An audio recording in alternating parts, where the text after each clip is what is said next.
What's going on, guys? It's your boy. How you doing? You doing good? I'm doing good as well. You know why? Because today we're going to take a look at another free VST drum plugin that I recently downloaded on my computer, which is none other than MODO drums. And just like my previous video with the cakewalk drums, I'm essentially going to play it right out the box, give you my first impressions, we'll tamper with the settings, and then I'll give you the final verdict as to whether or not I recommend this plugin for anyone with musical aspirations.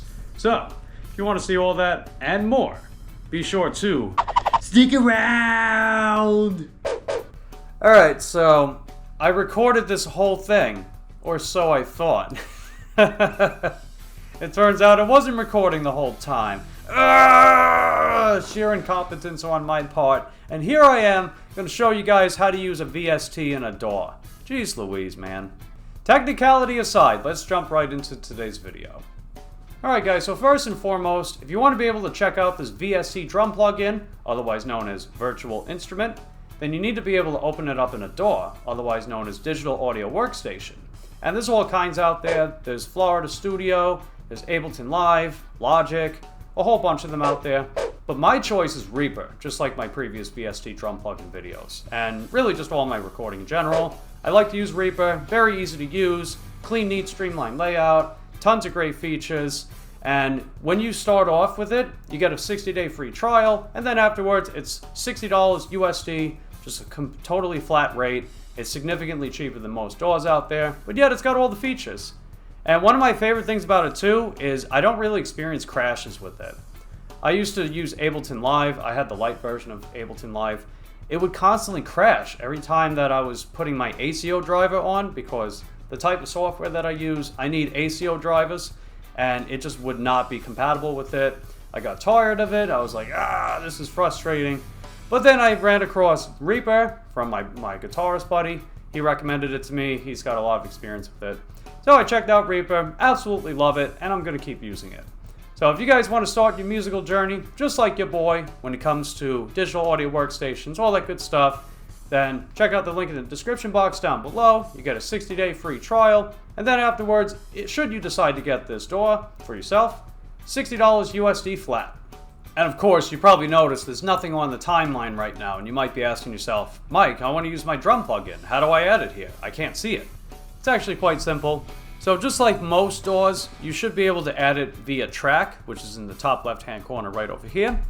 And then all you gotta do is tap on that, and then go to Virtual Instrument on New Track, and it'll show you your different VSTs, instruments, Cacos, Rewire, all that good stuff. All you gotta do is just browse through them. It should show up immediately on instruments. Otherwise, if it doesn't, just check out your different VSTs right here. But it should show up on instruments. And we're going to select MODO drum. We'll hit add. And then it's going to ask you if you want to build separate routing channels. So when it comes to recording, if you want to be able to individualize each component of your drums, you want to edit, remix, master, and add audio effects to each individual component, then you do want to build tracks. But I'm not going to build the tracks immediately. I'm going to wait until after I open this plugin. So for right now, I'm going to choose no. And then it will show you right here. Here we go.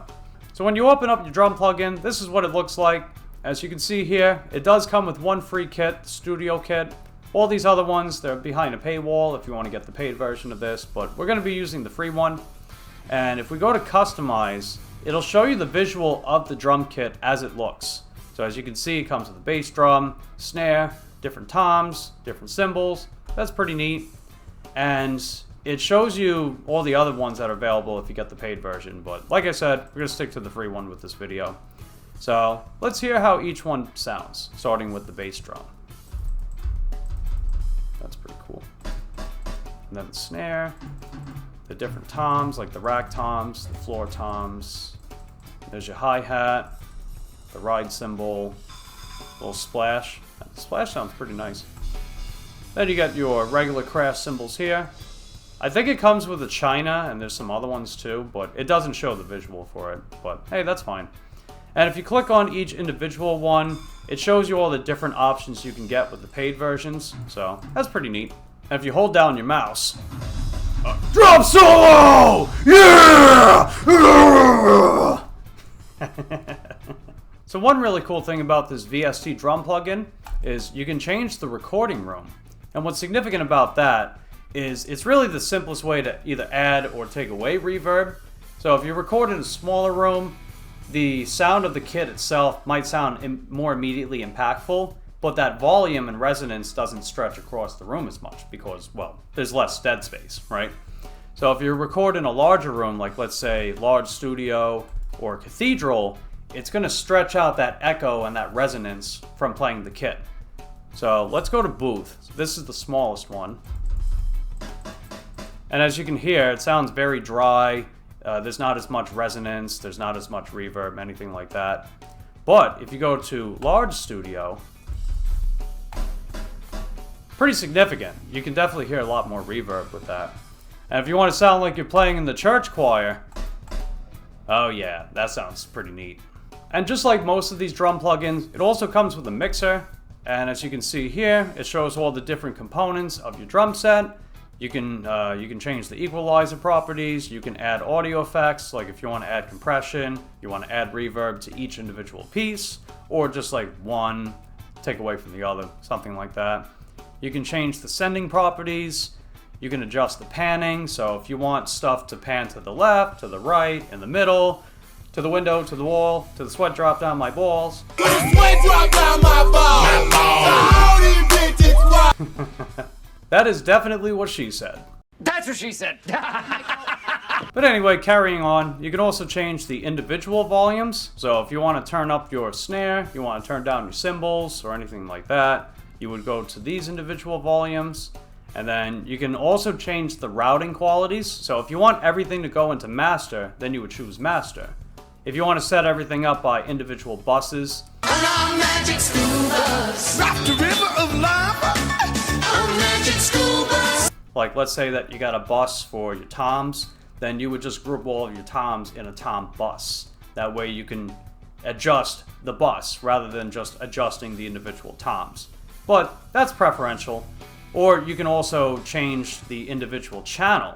So if you want each component to go to their own channel, that's where this would come in handy.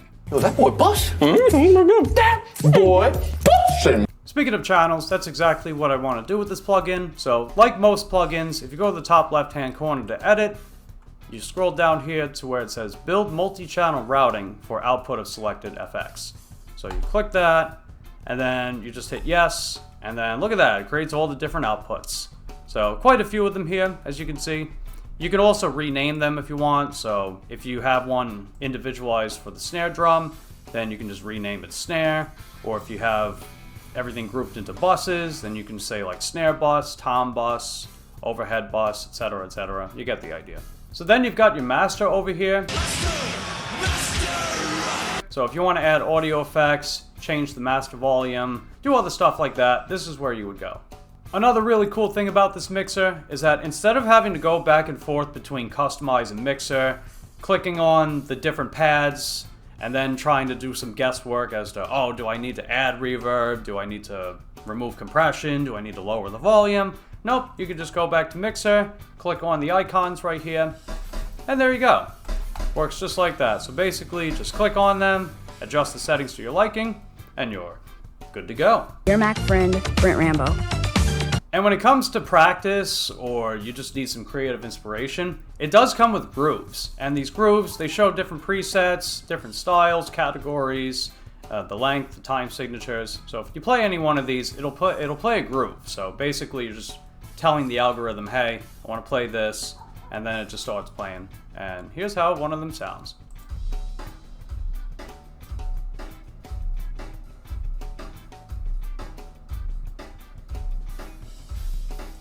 That's pretty neat. What's also cool is that while you're playing the groove, you can also play along with it. So if we play it, for example, and then you go back to customize, you can just start tapping on any of these, like.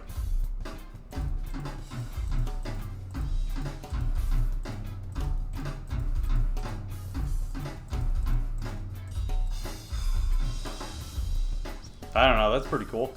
And last but not least, you can also change the mapping of your MIDI instrument, otherwise known as Musical Instrument Digital Interface. And interface as in like, I'm in your mama's face.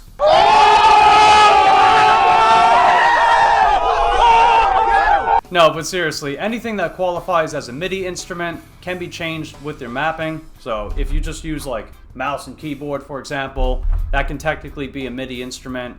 Or if you got a keyboard like that one that I got back here, or the drum set itself, right? Anything that can be plugged into the computer, anything that can be put into the DAW, that all counts as a MIDI instrument. And before I play this kit as it is right out the box, so no routing, no adjusting of panning, volumes, reverbs, compressions, or anything like that, I do want to change the mapping a little bit. So in this case, I want to add a second bass drum. Okay, there we go. It clicked on the hi-hat. But yeah, here's the bass drum. So it'll actually show you the MIDI number. And if you memorize the number of whatever specific trigger that you got that you want to change it to, then you can just scroll through here. Or save all that boring stuff and use this feature, this little L-shaped icon right here. This is called MIDI Learning. So if I hit that, so then what I would do is just tap on the respective pad, and then it'll remap so it triggers that specific sound that I wanted to, to trigger. So let's try with the bass drum. And all right, drum set's on. So all I gotta do is just tap on the bass drum,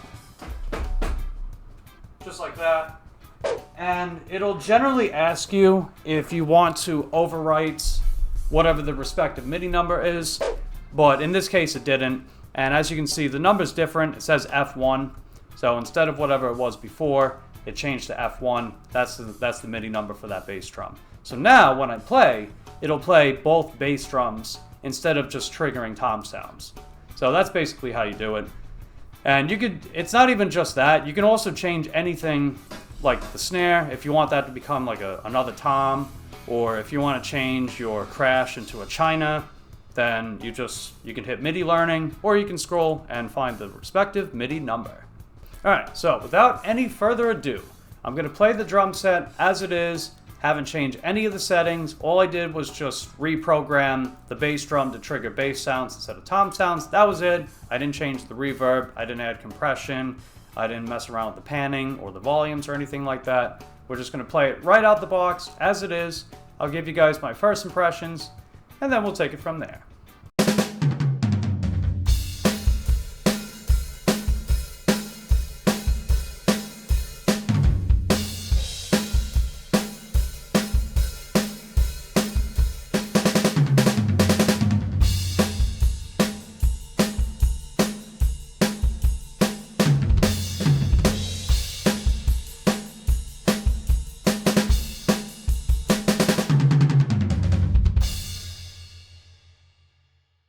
As for my first impressions, honestly, this kit sounds pretty good, I'm not gonna lie. I like the snare for this one much better than MODO, or much better. I like the MODO drum better than the MODO drums. What I meant to say is I definitely prefer this plugin over the Cakewalk drums. I had some problems with the sound of the bass drum and the snare with that one. I wasn't too crazy about it. The snare and the bass drum definitely sound much better with this kit for sure. And the toms, the cymbals, they sound good. The overall mix sounds pretty balanced. The dynamic range is decent. There wasn't any clipping, and I didn't have any latency issues, so there was no delay whenever I would try to trigger the sounds. You trigger the sounds by hitting the pads, so snare pad, snare sound. There wasn't any latency issues with that. And yeah, honestly, right out the box, this kit sounds pretty good. But that being said, I do still think there's room for improvement. So what I'm going to do now is we're going to go back into Reaper and just individualize, customize all the different settings to make this kit sound as good as possible. Alright guys, so I just got done customizing the MODO drums to my liking, and I'll go over the main things that I changed about it. So as far as Reaper, I like to have a different color per instrument that's on the track. So my guitarist buddy, his favorite color is red, so he's got a red track. My favorite color is green. Fun fact for you, my favorite color is green, so my instrument is green. And then right below my instrument, it shows each individual component of the drum set, or at least like whatever respective channel that I have them routed into, which actually leads me into one of the big things I did. I have my drums rerouted into their own respective channels. So one channel has the snare, one channel has the bass drums, another channel has the cymbals, the toms. You get the idea. So that's a big thing that I did, and I named each individual component, that way I know which is which. And as far as the recording room, I went with Cathedral, that way it just sounds like it's recording in the largest room possible. I think with the way that this kit sounds, it just seemed appropriate to make it sound like I'm recording in a church or just a really big stadium. I also adjusted the panning of each individual component of my drum set. So for example, my snare drum, I usually place right about dead center, basically right in front of my lap. So I don't really change the panning, I just keep it right in the middle. But as far as my toms, since I'm a left-handed player, another fun fact for you, I like to have everything pan more to the left as far as the toms. So like the rack toms, the floor toms, I have them gradually panning more and more towards the left, so I went with that. And, same thing with the hi-hat. Since I'm a left-handed drummer, I use cross hands. That's my technique that I use when it comes to playing the hi-hat. So the hi-hat's on my right side. I have that panning to the right, and then each respective cymbal, like the left cymbal pans to the left, and then the right cymbal pans to the right. You get the idea, so I was changing the panning settings with that. I also remapped the floor toms, so instead of me playing floor tom 1 with the floor tom 1 sound, I decided to remap it as floor tom 2, because floor tom 2, it's got like a beefier, fuller sound to it, so I just went with that one. If I had enough room on my drum set to have both floor toms, I would have just kept it the same, but I only have one expansion port in the module of my drum set, and that's being occupied by the second bass drum, so gotta make do with what you got. The thing that I actually spent the most time doing with this drum set was going in the mixer and then just adjusting the individual settings for each piece of the drum set. So first and foremost, I wanted to add compression to everything. When you add compression, depending on your sound levels, it can help reduce clipping, and it really just adds like a punchier, fuller sound to each component of your drums. You could also add it to guitar or bass, but it's especially noteworthy with the drum set, so definitely decided to do that. The only exception was the snare drum. I'll get into that a little bit later on. But essentially, with me adding compression, just wanted to make this kit sound as powerful as possible, and combine that with recording in a cathedral or just a very large room. Yeah, this drum definitely hits hard, and it's loud, and it takes up a lot of space. So that's exactly what I was going for. Now keep in mind, if you are going to use compression, you want to knock down your volume levels even lower than they already are. So whenever you're doing recording, you never want to surpass 0 decibels with your volume limit. Anything above that, it leads to clipping. Clipping is like, it's basically just creating this distortion, the staticiness, it compromises the sound quality. It just doesn't sound very good. And if you listen to some albums like, I don't know, Red Hot Chili Peppers' Californication, Black Sabbath's 13, Metallica's Death Magnetic, those are all victims of what's called the loudness war. Loudness war is when everything is just compressed like crazy, the volume levels are knocked up a peg or two, everything's EQ'd just very high, leads to this staticky brick wall of sound, which is definitely not ideal. So I definitely had to knock down the volume levels, then add compression, and if it was still clipping, I'd have to further lower the volume levels. Because compression is supposed to help reduce, clipping, assuming that you're within that decibel limit. So didn't want that to happen at all. And speaking of which, that led to the one piece of this kit that I did not add compression to, or at least I took the compression away from, which is the snare drum.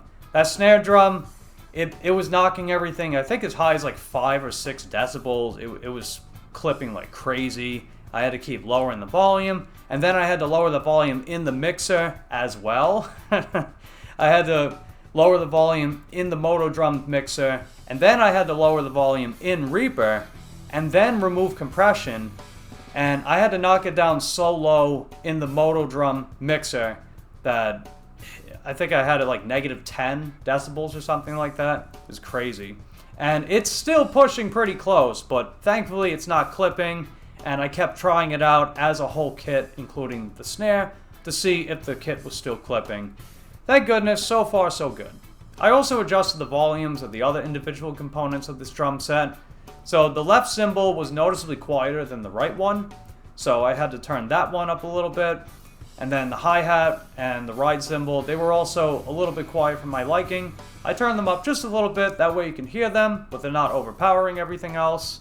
And I also wound up raising the sound levels of the toms to better match up with the bass drum and the snare. So now that I customized the drum set, let's put it to the test. So I'm going to record me playing with the new settings and everything like that, and then I'll give you guys my final thoughts on MODO drums.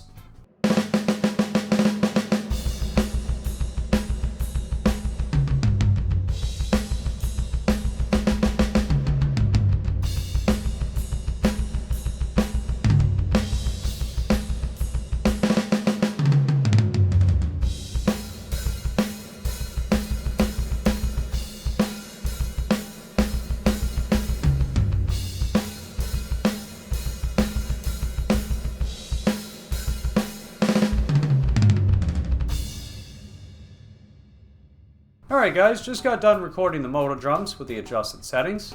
And as for my final thoughts for this plugin, you know what? It's pretty darn good. I actually prefer this one over Cakewalk drums. Takes up less space on the computer, which is definitely neat.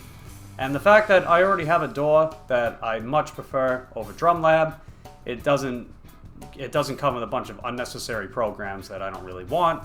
Unless DrumLab is your main DAW that you're going to be using, you know, that's preferential, I guess, but when it comes to the difference in the sounds of the kits, I much prefer the snare and the bass drum of MODO drums for sure.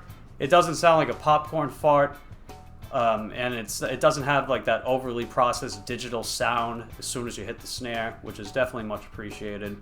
The overall dynamic range is better as well. There's not like these crazy highs and lows that just sound out of place, they sound off. So right out the box, the kit sounds decent. And adjusting the kit to my liking and changing a lot of the different settings for it was easy to do because the actual plugin, the mixer, the rerouting, the remapping, it's all easy to do, which is pretty neat. So honestly, yeah, I definitely give it a thumbs up for sure. And as far as which recording you guys prefer, whether it be the one of me playing the drums out of the box or with the individualized settings, just let me know in the comment section down below which one you prefer, or if you just happen to notice any differences. That's going to be a wrap on today's video. If you found it useful, entertaining, if you like it, just give it a lick. And while you're at it, subscribe to the channel, ring that taco bell, that way you get notified the next time I upload. Show me some love down in the comments, and those are all neat ways of helping your boy keep making those vegan and algorithm gains.